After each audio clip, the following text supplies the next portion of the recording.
evening, ma'am. Assalamu alaikum. Walaikum assalam and good evening to you. How are you? Alhamdulillah, ma'am. How are you I'm today? fine, Alhamdulillah. Today we will be covering the complete LOs, which are included in task number 2. That is 2.1, 3.1, and 3.2 only. Hmm. Start with it. Uh, First of all, we will be doing AC 2.1. Evaluate communication systems used by the organizations to communicate with the consumers. First, you have to focus on the command word that is evaluate, and here it means talking about the strengths, weaknesses, for and against, or the similarities and differences, and judge the evidence from the different perspectives and make a valid conclusion over it. Going back towards the question, it is saying about the communication system which are used by the companies for communication with the consumers. That is, there are certain modes of communication which we specifically use for the consumers. We will read that. First, what the formal communication is. Because in the indicative content, they have only told us to discuss about the formal and informal. So we will stick to that. Formal communication refers to the exchange of information within an organization or between organizations using established channels and structures. This type of communication follows predefined rules, protocols, and procedures. That is, everything is set before any procedure or the task or any project starts on. Everything is pre-decided and we have to follow it. We cannot change it. That is what a formal communication is. And it is, whether it's an organization, whether it is any, you know, on a meeting on a governmental level, everything is going to be formal. Examples of formal communication include official letters, like from the head of the department's headquarters, government, memos, reports, policy documents, meetings, and presentation. Now, these all are the kinds of formal communication. Presentations, for example, they could be informal, they could be formal. Formal means we are not going to talk about the extravagant things or the extra curriculum things. We are going to stick to the topic on. These communications are typically documented, structured, and follow a hierarchical flow within the organization. That is, from top to bottom or bottom to top. Nothing is going to be dismantled between it. Then informal communication. This is the transmission of information within an organization or between individuals without following the formal channels or structure. That is, we're not going to talk through the letters, we're not going to talk through the reports, memos, or um, like formal meeting. We can just surpass the information from one person to another. It is spontaneous, unofficial, and often occurs on a personal or social level. That is, it could be me and you, and we're talking about a general topic. That's an informal communication, or we can talk on a social level, maybe on any with a group of friends or any social app. Examples of informal communication include conversations in the halfway, chats around the water cooler, phone calls between colleagues, and interactions on social media platforms. These communications are more flexible, casual, and may not be documented formally. Obviously, there is no need to document it formally because we are just generally talking with one another. Maybe you're working 9 to 5 in the office, but afterwards, you literally need um, a catch up with your friends, with your buddy friends, maybe your colleagues. So we can contact them through the social media apps, so the WhatsApp, Instagram, and so on. Now, these are some topics, and we're going to talk about the pros and cons for it under the formal communication, that is, websites, brochures, letters, newsletters, emails, telephone calls, face to face, public relations. Now, these are all under the formal. Rest, which are from slide number 11, they are for the informal communication. Websites. What is the advantage? Provide comprehensive information accessible 24 by 7, customizable. That is true. Whenever you want to order something or you want to fetch something, just simply go to the certain website URL and you're ready to go. You're ready to order as well. What is the drawback for it? Lack personal touch, may not reach all consumers, requires internet access. If you are not having the internet access, then are you be able to connect to the website? No, you cannot. You're not talking to the consumer one by one even. So there is no personal touch as well. Brochures. They're tangible, that is, you can touch, you can feel, visually appealing because of the colorfulness, easily distributable. From one place to another, it is easily portable and carryable. Con. Limited space for information, costly to produce and distribute. Obviously, it takes the manpower to go from one office to another, from home to home when we are distributing the brochures. And in a piece of paper, what do you think? We cannot write everything in it. Only few and limited amount of information is added. For further information, there is always a number given through which we contact the team. Letters. Personalized, formal, can include detailed information as well. Obviously, it could be of 3 paras, it could be of 6 paras. Con. Slow delivery may be overlooked or discarded.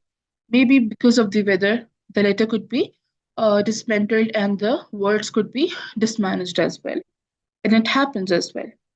Newsletters, regular updates, targeted messaging, branding opportunities.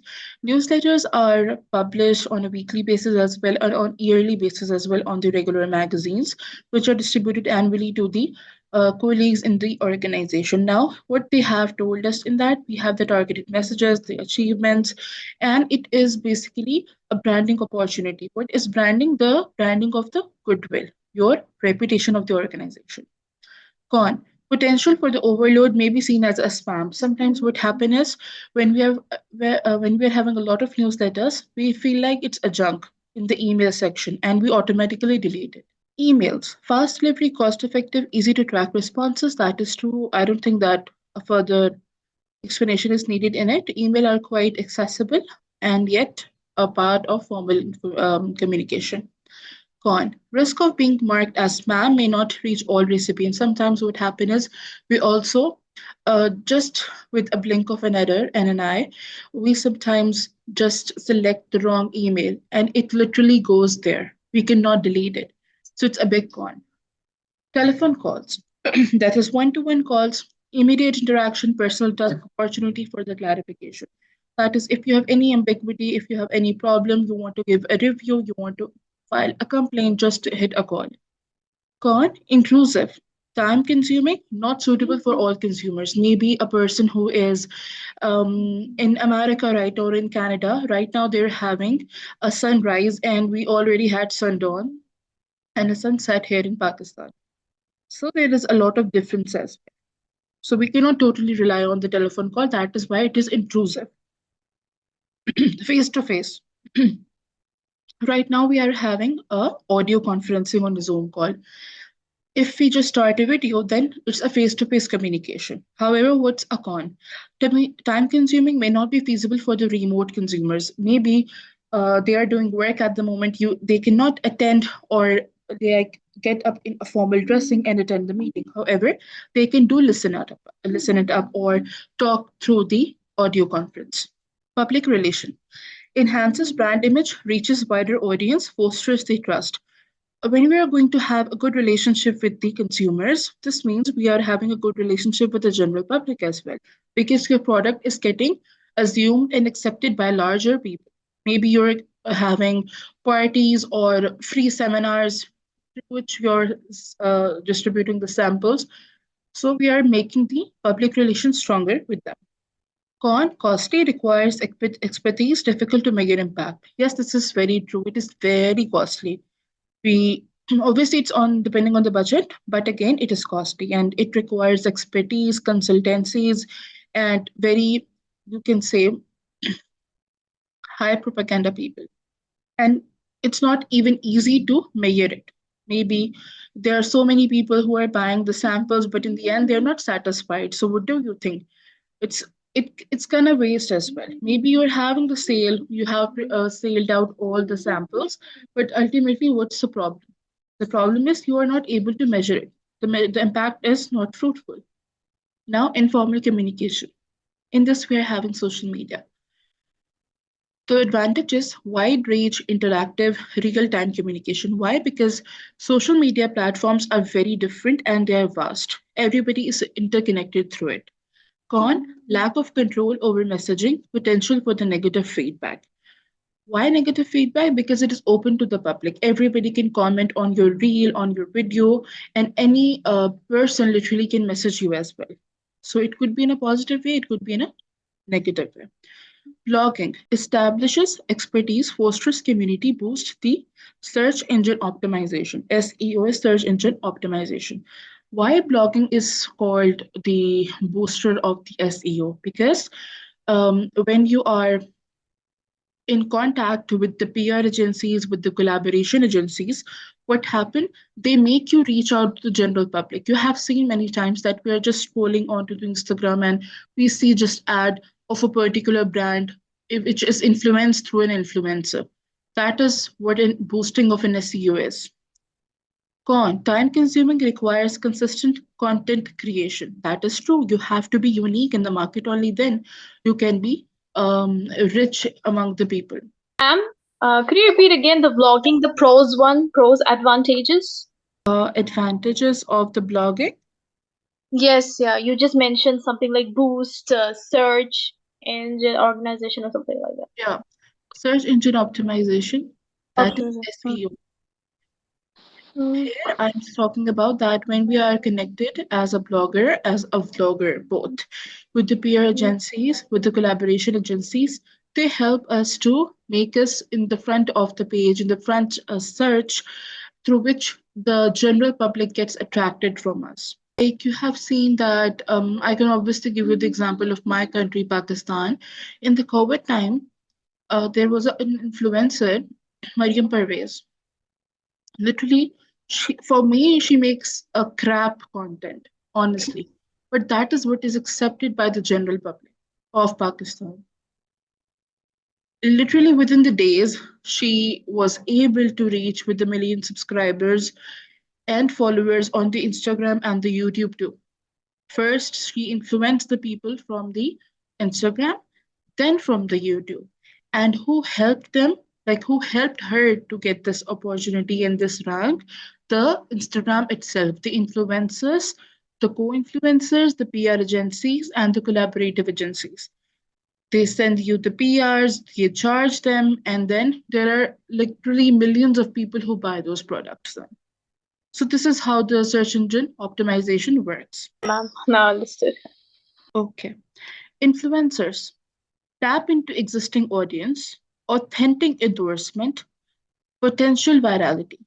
Now, influencers are the one which influence us. For example, even the product is not worth to buy, but the way they influence, they like literally grab our attention and mind. We insist ourselves to buy it, and this happens with me too.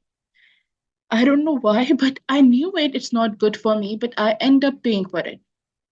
I just go on the website which on which they have provided the link, and I ended up just wasting literally lots of money of mine.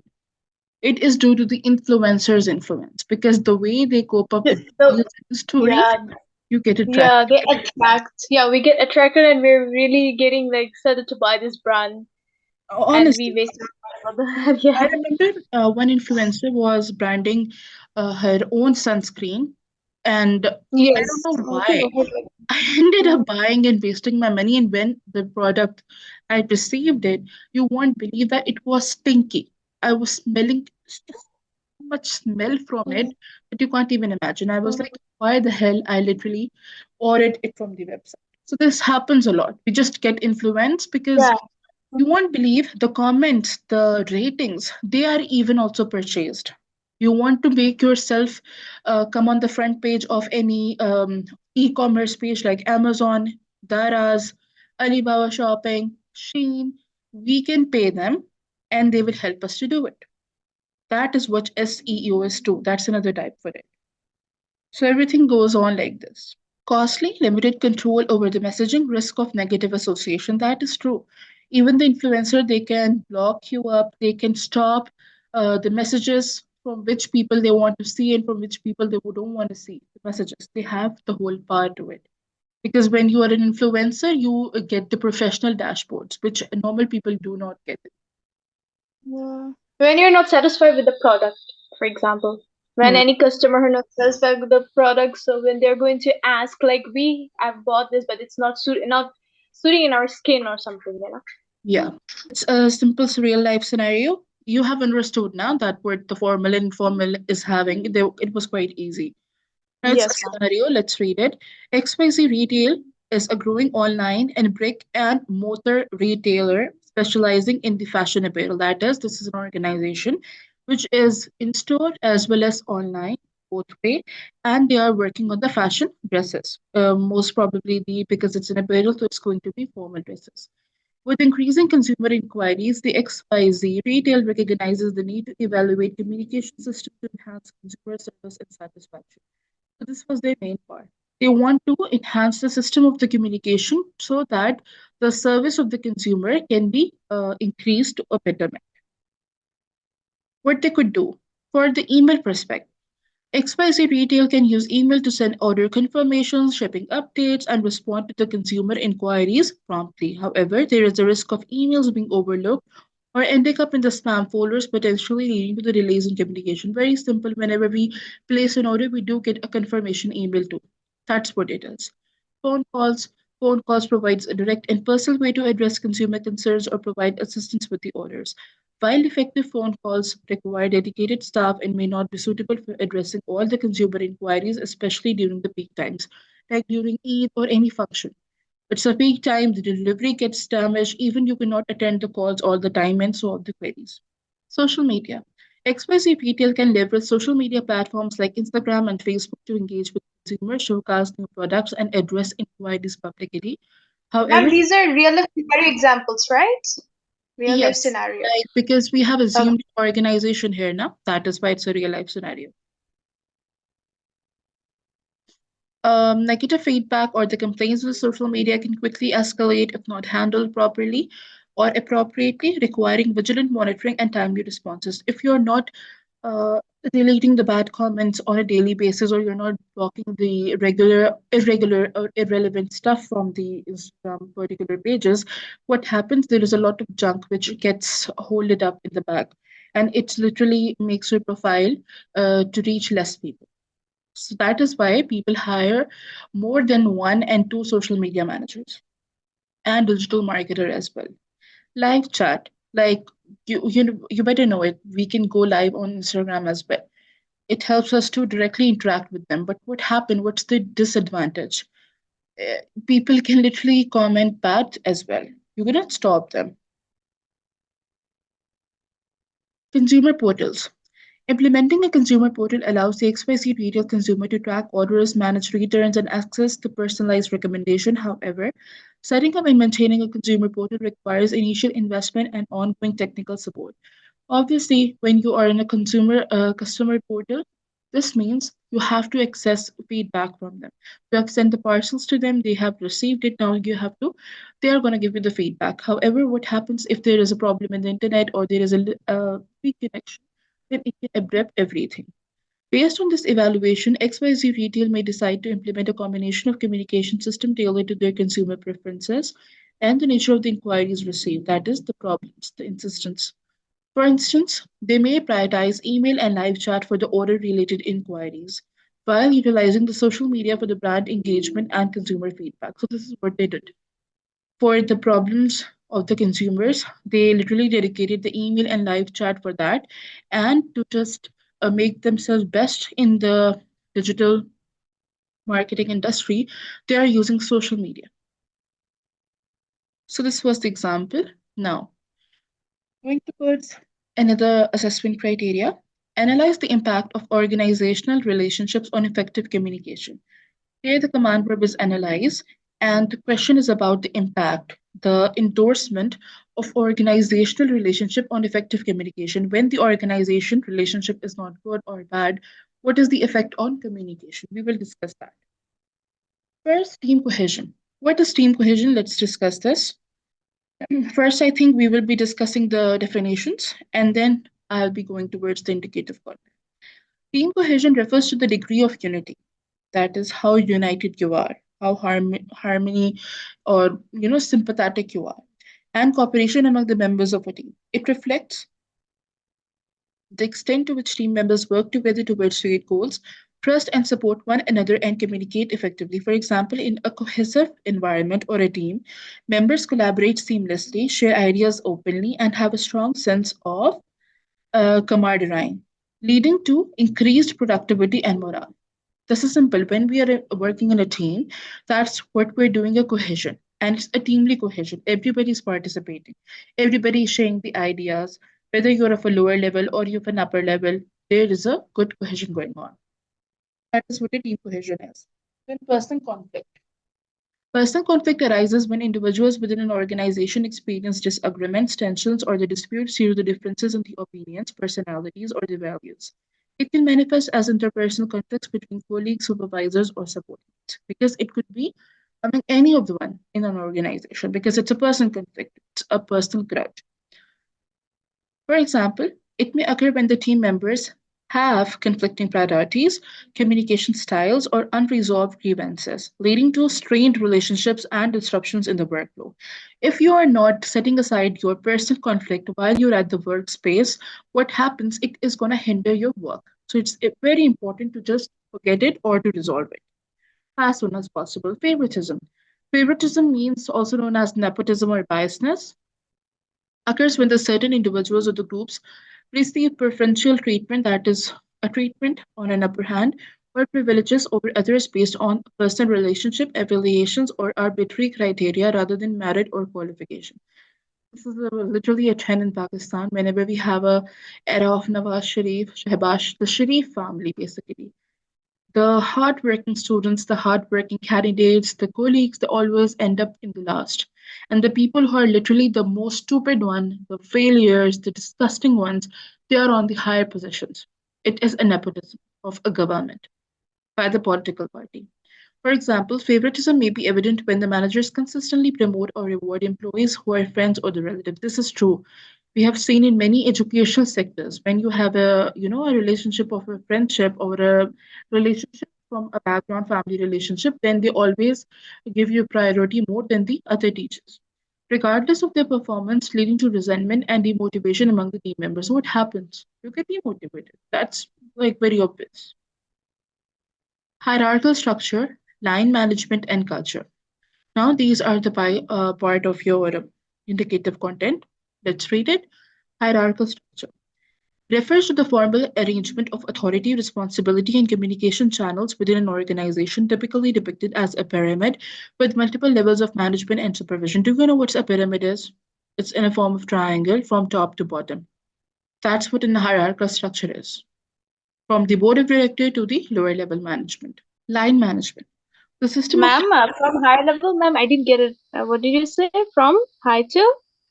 high to lower level, that is from the board of director to Oh, the high. lower level workers. Okay. Huh. Line management. The system of direct supervision and oversight where managers or the team leaders have authority over the subordinates. Subordinates are the people who are working under the managers, okay? And are responsible for guiding, directing, and evaluating their work. That is what line management is. A head of director, a head of the team or head of the department, then the first line manager or the front line manager, then the manager, and then comes the subordinates and the working peer groups. Organizational culture, that is the company culture. What it has, the shared values, beliefs, norms, and practices that define the character and behavior of an organization and its members. That is what a culture of an organization is. If you want to see the rich culture of an organization or even of a country, then you have to go there and see it by your own self. We can feel it, we can see it through the essence of how they work. It influences how employees interact, make decisions, and perceive their work environment. It all comes under the culture of an organization. Now, we are done with all the definitions. Now, these are according to the command verb because it's about the analyze. We are going to talk about the positive and negative impact. That is why I added the definitions in the front line first. Organizational relationships play a crucial role in determining the effectiveness of the communication within a company. Team cohesion. Strong team cohesion fosters trust, collaboration, and open communication among the team members. It leads to better coordination, sharing of ideas, and collective problem solving. When we are going to have a good team cohesion, a team collaboration, everybody is going to decide and share everything, then this means it's going to be a fruitful for the organization. However, ineffective team cohesion or the cliques within the teams can result in exclusion, poor communication, and lack of transparency. That is, you're going to be very much vague with another person. There is not going to be any opaqueness between you and me. if we are working in a team. It may hinder the information flow and collaboration, leading to misunderstandings and conflicts, sometimes due to the personal conflict or due to some any grudges. We don't share good ideas when we are sitting in the team. We want to share it directly with the head, just for the to gain the favor of the favoritism or the nepotism. This used to happen in the school life. There are many students who do this. Okay. Favoritism.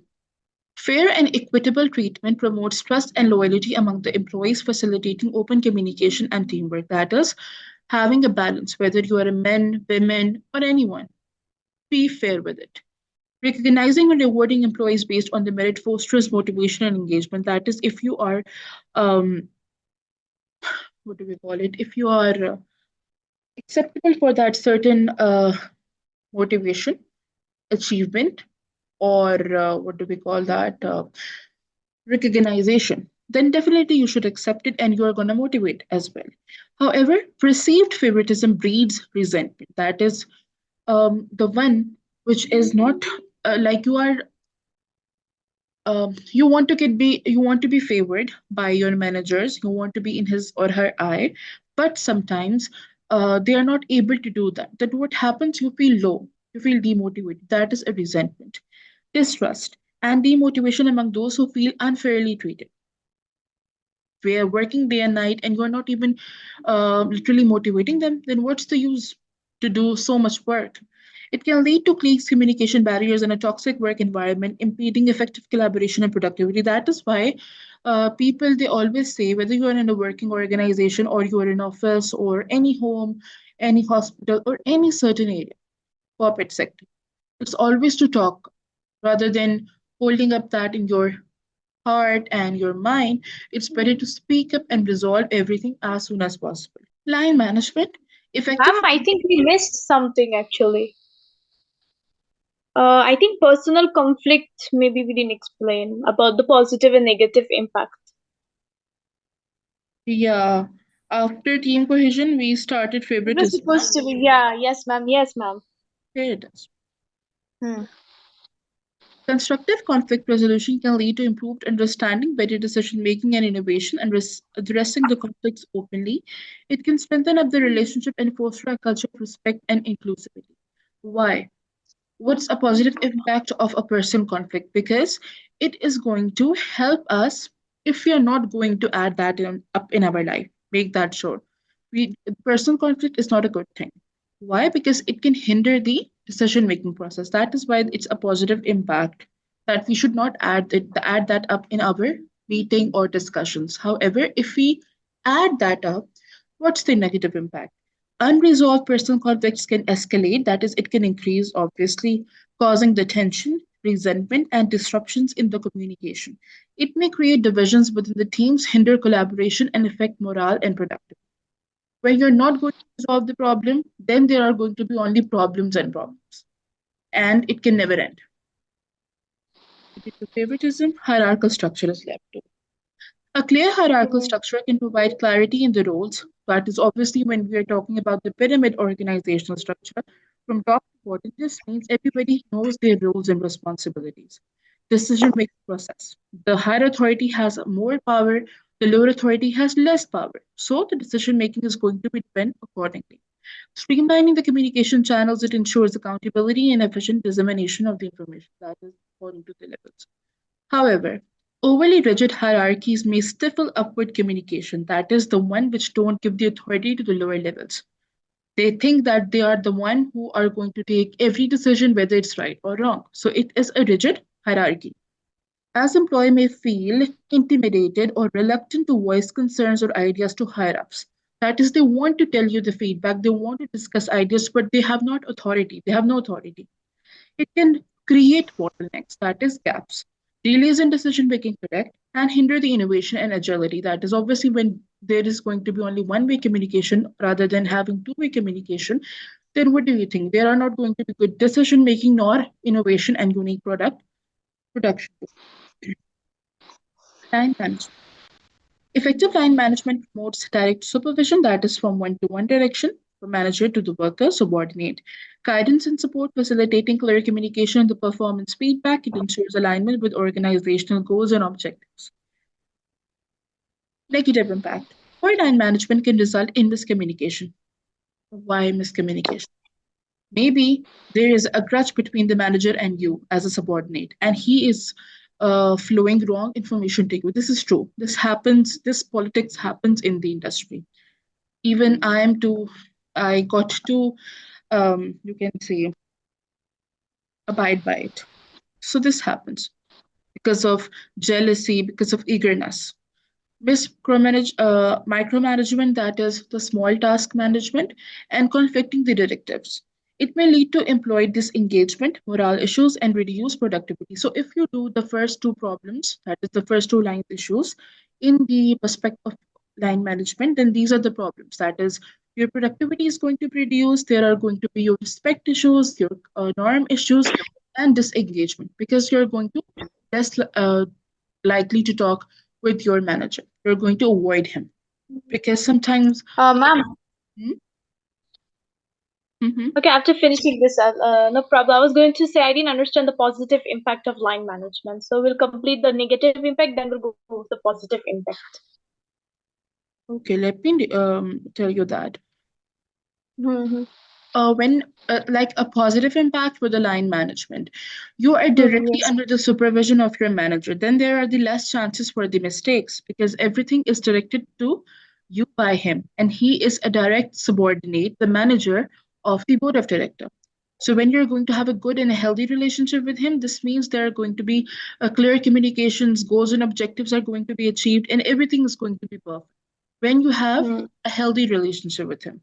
However, if we just do the vice versa of it, that is making it opposite, then what happened? If you're having a fight with the manager, you're having disagreements with him, then definitely he will make best to kick you out of the organization. And he can do that, literally, because he has the power, he has the authority. Mm. Okay. Organizational culture. A positive and inclusive organizational culture fosters open communication, mutual respect, and shared values. When we are having a healthy relationship in the organization, in a workspace, what happens? You respect your teachers, you respect your peer groups, your workers. We can talk to them openly, a feedback and a connection as well. It encourages transparency, that is the opaqueness. You don't hide anything with them. Collaboration and innovation driving organization success. When everything is going to be happy in the organization, culture safe and perfect, then obviously the organization is going to be successful. However, a toxic or dysfunctional culture, like in many like series on the Netflix or the movies, we have heard the word of dysfunctional families. They don't continue for a longer period of time. Then what happens? Their children they just get disrupted. Only rare cases that their family children get successful. Otherwise, there's a chances of a crime. Characterized by fear, mistrust, or resistance to the change can inhibit the communication effectiveness. It may lead to loss, misinformation, and resistance to the feedback or new ideas. When we are going to have a bad culture of the organization, then there is going to be a problem in every aspect, whether it's a feedback, whether it's an innovation, whether it's a discussion, a meeting, anything. The problem is going to lie in each and every aspect. In conclusion, effective communication within an organization depends significantly on the quality of the organizational relationship. That's true. If you want to have good communication, then the relationship should be good of the organization among the departments. By addressing issues such as team cohesion, conflict resolution, favoritism, hierarchical structures, line management, organizational culture, companies can create an environment conducive to open, transparent, and productive communication. So these are the points through which we can achieve good environment of a company. These are actually the same points, but let's read the scenario only because the points are same. A real life scenario in a medium sized marketing agency where the impact of the organization relationship on the effective communication is evident. So it's a medium-sized organization. Then what's the scenario? In a marketing agency with multiple teams working on different projects, we are having so many teams and they are working on so many projects at the same time. There is team cohesion, which plays a critical role in project success. And you know that what team cohesion is. That is why it's important aspect of marketing agency. The agency related recently launched a new client campaign, and the success of the project hinges on effective collaboration and communication among the team members. Because of that launch of a new project, that is client campaign, they want to maybe make them feel more important. That is why they have launched this campaign. What happened? There is a good cohesion or a collaboration among the team members. This is the scenario.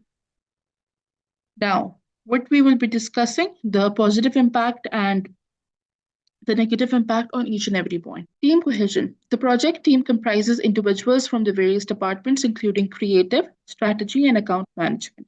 Despite their diverse roles, team members demonstrate strong cohesion, regularly brainstorming the ideas, sharing the feedback, and collaborating seamlessly. This cohesion fosters trust and transparency, enabling team members to openly discuss the challenges, delegate tasks effectively, and align their efforts towards achieving the project goal. So, this was the positive impact of team cohesion for this particular scenario, according to the particular scenario.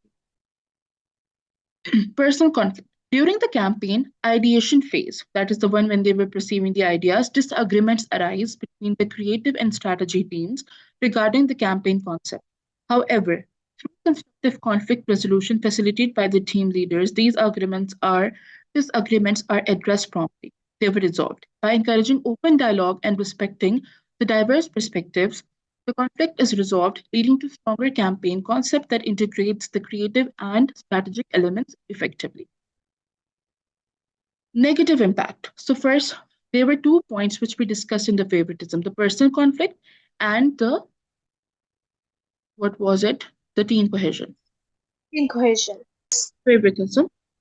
Despite Yes, ma'am. the efforts to maintain fairness, perceptions of the favoritism emerge within the certain team members receive recognition for their contributions while others feel overlooked. This perceived favoritism creates, that is nepotism or biasness, resentment among some of the team members, leading to strained relationships with the reduced morale. This is what they did. Because they introduced the favoritism, this dismantled everything. And as a result, what happened? The communication within the team becomes strained. That is, they were not openly discussing everything now, with some members feeling hesitant to voice their opinions or collaborate openly. So, this was the main disadvantage which happened due to the favoritism. Now, the last part of the assessment criteria 3.1 for task 2 is assessing the impact of non-verbal communication. Ma'am, still more left. Ma'am, there's Yeah. still like hierarchical structure and line management. That was not suitable for this particular example. That is why. Okay, ma'am. No problem. Now the question is the impact of nonverbal communication on the effectiveness of the oral communication. That is, what is the impact of nonverbal communication on the oral, the one through which we speak? That is, in short, the impact of nonverbal on the verbal communication. Let's read that what actually the nonverbal is. Now, this communication refers to the transmission of the messages or the information through the means other than the spoken or the written words, that is through your gestures. You are not speaking in it. It encompasses various nonverbal cues such as facial expressions, body language, gestures, postures, tone of voice, eye contact, and even the use of space and time. Nonverbal communication can complement, contradict, or reinforce verbal messages, and it plays a crucial role in interpersonal interactions, conveying the emotions, attitudes, intentions, and relations dynamics. So, nonverbal communication is quite vast. You're not speaking in it, there is no voice, but the rest of your body that is speaking here. Now, tone of the voice, body language. What's the definition for it? Tone of the voice, that is voice tone, pitch, refers to the way in which words are spoken, including the factors like pitch, volume, intonation, and the pace. That is, at which speed, at what voice, at what pitch, whether it's higher pitch, it's a lower pitch, it's a mimeric voice, so on. Body language encompasses gestures, facial expressions, postures, and the eye contact. Further explanation. Both tone of the voice, that is the way you speak, and the body language, play crucial roles in conveying emotions, attitudes, and intentions during the oral communication. They provide context and depth in the verbal messages, influencing how the message is perceived and understood by the listener. By the way, the way the person talks, it influences you a lot. That is what the tone of voice and body language is. Then the negative and the positive reinforcement of the oral message or the contradiction of the oral message. Both words are correct, whether if you're talking about the negative and the positive reinforcement or the contradiction of the oral messages. Let's discuss this. Nonverbal cues can either reinforce or contradict the verbal message being communicated. Positive reinforcement occurs when the nonverbal cues align with the verbal message, enhancing the clarity and credibility. That is, your voice is perfect and the way your gestures are being used, that is also perfect. That is nonverbal cues getting reinforced. Conversely, contradiction occurs when the nonverbal cues conflict with the verbal message, leading to confusion or mistrust. That is, you're speaking something else, but the movement is something else. Your eye contact is somewhere else. Like you're sitting in the class, we are gaining the lecture, but our mind is somewhere else. That is a contradiction. Example or further explanation. For example, if a speaker delivers a message about the confidence and the competence while displaying the upright posture, steady or the steady eye contact, and a clear assertive tone, the nonverbal cues are reinforced to the verbal messages. That is the way you are talking, and the way you are discussing in the class. That is all the depiction of the reinforcement. However, if the same message is delivered with a slouched posture, that is, you are not in a perfect uniform. However, if the same message is delivered with a slouched posture, fidgeting, and a hesitant tone, the nonverbal cues contradict the verbal message, creating doubt or skepticism. That is, you are not confident at what you are speaking or how you're moving in the auditorium or in the classroom. It's very important. The way you talk, your body depicts. Then what we have active listening and focusing. Active listening involves fully engaging with the speaker, paying attention to the both verbal and nonverbal cues, and demonstrating the understanding through appropriate responses. Focusing refers to directing attention and concentration towards the speaker and the message being communicated. That is, I can give example of you. You are an active listener. This is your quality.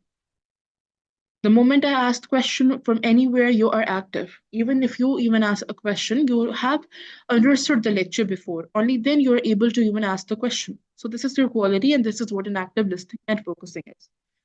Explanation. Nonverbal cues such as nodding, that is nodding of the head, maintaining eye contact and adopting an open and receptive posture demonstrate an active listening and focused attention, encouraging the speaker to continue and facilitating the effective communication. Conversely, distracted or disinterested body language, such as checking the phone or avoiding an eye contact, it can hinder the effective oral communication by signaling lack of interest or the engagement.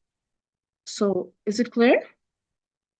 It's quite easy, the active listening and focusing. Yes, ma'am. It's like mostly like we're a good listener. Like for the Yeah, example is that completely focused. correct. Yeah. In summary, nonverbal communication is significantly impacting the effectiveness of the oral communication by complementing, reinforcing, or contradicting the verbal messages. Understanding and interpreting the nonverbal cues are essential skills for the effective communication as they provide valuable insights into the speaker's intention, emotions, and attitudes. So all kind of emotional intelligence is included in the way you talk, whether it's a nonverbal way or in the form of a verbal way. So that's for the end, and here is the scenario. The main content is always the indicative content. The scenarios and examples are just for your base because I want that you should understand each and everything. That's why. On is a sales manager tasked with delivering a presentation to the potential clients about a new product line, like the customer service or care service people. They have the responsibility to take care of the consumers. So this person's John is going to make a presentation. During the presentation, John speaks confidently about the features and the benefits of the product, emphasizing its value and competitive advantage, that is the uniqueness. However, his nonverbal cues send mixed signals to the audience. Everything was going perfect. Where he declined or where the problem was, there his gestures, his body language, it made him failed. Okay. And let's read it. Positive reinforcement. When John discusses the product's innovative features, he maintains steady eye contact with the audience, smiles warmly, and gestures enthusiastically with his hands. These nonverbal cues align with his verbal message, reinforcing the audience's perception of the product's value and John's confidence in it. Now, what's the contradiction in it? Despite his confident verbal delivery, John occasionally fidgets with his pen. That is, I can do that right now. That is, fidgets his pen. This is a most worst thing which we can do in the presentation. Shifts nervously from one foot to the other. That is, um, he's not standing still. He's moving from one place to another. And avoids making prolonged eye contact with a certain audience member because he's feeling more confident. He's going to see you only. This happens with the teachers. Like my teachers used to see me or my friend in the eye. Literally, we could not even move from one, like from here to there. They were still Hmm. on us. So that's very awkward, but this is what they do. These nonverbal cues contradict his verbal message of the confidence and competence, creating the subtle doubts in the minds of the audience. Active listening and focusing. As an audience, members ask questions or they provide feedback. John demonstrates active listening by nodding in agreement, maintaining an open posture, and paraphrasing their points to confirm understanding. These nonverbal cues indicates his attentiveness and receptiveness to their input, fostering a positive rapport and facilitating effective communication. Obviously, because the audience was active listening. That is why they were asking questions, and he was too an active listener. While he was giving the presentation, he knew that what he talked about. What's the impact? While the John verbal message effectively communicates the value proposition of the product, his mixed nonverbal cues may undermine his credibility. While John's verbal message effectively communicates the value proposition of the product, his mixed nonverbal cues may undermine his credibility and impact the audience perception of his confidence and sincerity. Consistent alignment between the verbal and nonverbal cues is essential for maximizing the effectiveness of the oral communication and building the trust of the audience. This was the best thing. Although he failed in the nonverbal cues, but he was quite confident through the active listening thing. That is why he gained the attention of the normal general public there, the one who was attending the meeting presentation. Moving. Okay. In this scenario, the interplay between John's verbal and nonverbal communication highlights the importance of understanding and managing the nonverbal cues to enhance the effectiveness of the oral presentations in the professional setting. So this was the whole crux why we did this example. It was quite easy one, not difficult at all. Did you understood each and Yes. everything? Yes, ma'am. This communication chapter is like one of the things, the way we are Yeah, communicating. That exactly. maybe we are doing like we're not doing through, we are just doing that. Maybe we have like some word issues, then tons of things. Maybe not a good active listener. Suppose now sometimes we're having network issue, we won't be unable to listen. That's how we. Exactly. Yeah. So that's totally fine, I believe Yeah. now. Yes. No. Alhamdulillah. Fine. Even though if I have, I'll just read through and I'll ask you in the next class Yeah. as well. The Yes, ma'am. agency's hierarchical structure, characterized by the multiple layers of the management, possesses the challenges to the communication flow. Junior team members express reluctance to share ideas or the feedback directly with the senior management, fearing the repercussions or the dismissal of the contribution. The hierarchical barrier hinders the upward communication styles, resulting in valuable insights being overlooked or diluted as they travel up the chain of command. If we go back to the scenario of the marketing agency, I believe why they are saying this because they were having problem with the communication. They were not good at it due to that person conflict problem. And what happened, they were not having a good communication of a hierarchy with the upward authority, that is board of director or the managers. Then we have line management. Ineffective line management further exacerbates communication challenges with the agency. That is, it further deteriorates. Some team leaders fail to provide clear direction to or support to their direct reports, leading to confusion, disengagement, and lack of accountability. So this was the problem. Why there was excombrates? Because they were not properly conveying the rules and regulation to their fellow subordinates. As a result, what happened? Team members feel disconnected from their supervisors, impacting their motivation and the willingness to communicate openly about the project issues or concerns. They were hesitating. Organization culture. The agency's culture, while generally positive and collaborative, experiences pockets of negativity due to the unresolved conflicts and communication barriers. Cliques from within the teams leading to the silos information hoarding. Additionally, a reluctance to embrace change or challenge existing processes stifles innovation and inhibits the communication of the new ideas. Due to that all scenario, what happened in the culture of the organization, they were having problems of favoritism, nepotism, personal conflict, then they were even having problem in the line manager and the organizational culture. Ultimately, what happened? Everything dismantled. They were not able to execute the campaign properly because they were working on so many team members. There were quite teams there. The projects were going on, but ultimately they failed. In summary, Ma'am, they you mentioned here, ma'am, you mentioned something like won't be able to execute or consecute. execute the Execute, way they okay. plan. Like I think they were planning some agency. I client, I think like that.